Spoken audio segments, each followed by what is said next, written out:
வசம்புவின் முக்கிய மருத்துவ பயன்கள். விஷ முறிவு உடலிலுள்ள நச்சுத்தன்மையை நீக்க அல்லது முறிக்க வசம்பு உதவுகிறது. காய்ச்சல் மற்றும் சளி காய்ச்சல் இருமல் மற்றும் சளியை குணப்படுத்த வசம்பு பயன்படுகிறது. வாய் ஆரோக்கியம் வாய் துர்நாற்றம் மற்றும் பல்வலி போன்ற பிரச்சனைகளுக்கு வசம்பு ஒரு சிறந்த தீர்வாகும். காயங்களை ஆற்றும் காயங்களின் மீது வசம்பு பொடியை தடவினால் காயம் விரைவாக ஆறும். பயன்படுத்தும் முறைகள் வளையல் குழந்தைகளை நோய் எதிர்ப்பு சக்தியை அதிகரிக்கவும் வசம்பு வளையல் பயன்படுத்தப்படுகிறது. பொடி கஷாயம் வசம்பை சுட்டு பொடியாக்கி தேனில் கலந்து கொடுக்கலாம் அல்லது கஷாயமாக அருந்தலாம். குறிப்பு வசம்பை அளவோடு பயன்படுத்துவது நல்லது.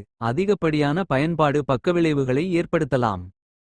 உடல் ஆரோக்கியம் குறித்த இத்தகைய அரிய தகவல்களை தாங்கள் தெரிந்து கொள்வதுடன் மட்டுமல்லாமல் மற்றவர்களுக்கும் தெரியப்படுத்திட இதனை அதிகம் பகிரவும். இயற்கை உணவு மருத்துவ ஆலோசகர் பாரம்பரிய சிகிச்சை சித்த வைத்தியர் சுரேஷ்.